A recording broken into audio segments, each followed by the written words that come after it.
Hey everyone, I'm Mrs. Kautzman and I'm going to read to you Sad Santa.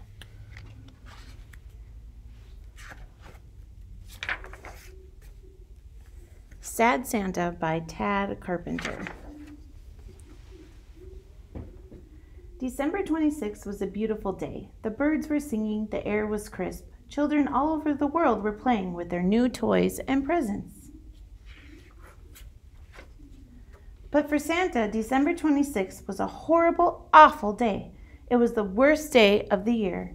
There were no toys to make, no cookies to eat, and no presents to wrap. Christmas was over, and Santa was sad.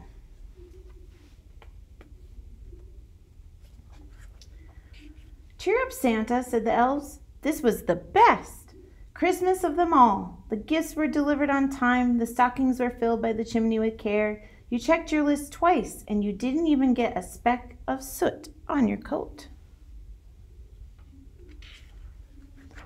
Santa tried to be merry, but after Christmas the candy canes looked less minty. The decorations seemed less twinkly, and even Santa's hat was less snuggly. When the sleigh team heard about Sad Santa, they stopped playing reindeer games and tried to make him jolly again. "Look at the bright side, Santa. We beat last year's record, 196 countries in 8 hours, and we didn't look at the map once." Even though that was all true, Santa was still sad. Nothing would lift Santa's spirits. Christmas was over and already forgotten. Everyone was busy, busy, busy gearing up for New Year's. It was time to call in the boss. "Maybe you need a vacation," suggested Mrs. Claus. "Why don't you take a break and we can get away from it all? That will get your mind off things. Remember, next Christmas is only 364 days away, and Christmas won't be Christmas with a sad Santa." Santa was still sad, but they loaded up the sleigh and went to the beach anyway. Sad Santa tried to relax, but the sand kept getting stuck in his boots. The sun was too hot and it made his whiskers itchy. The pineapple coconut slushy just wasn't the same as a warm cup of cocoa. Santa missed his workshop. He missed Mrs. Claus's ginger snap cookies. He missed the frosty icicles at the North Pole. He missed the happy children who looked forward to his annual visit.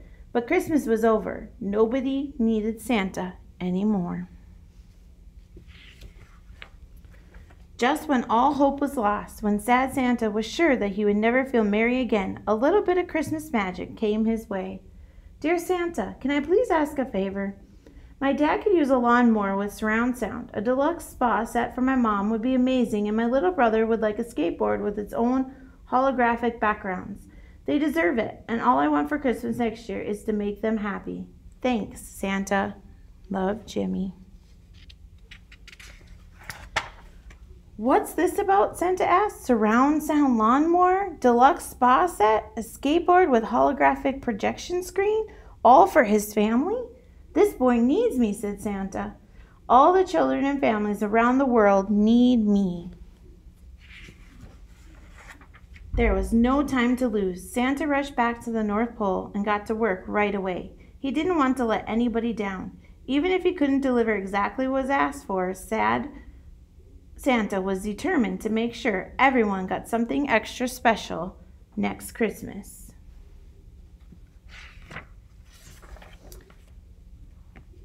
Santa sat in his best thinking chair. He sharpened all his number 2 pencils and started to design something wonderful. He called a meeting with his top tech team. They worked all day and all night.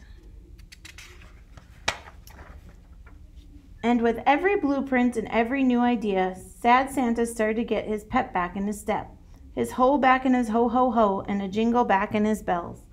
Sad Santa felt like his old holly jolly self again, because he remembered the very important thing, the spirit of the season. It's about giving, caring, and living as if it were Christmas every single day of the year. From that day on, Santa was never sad again. Thanks for listening.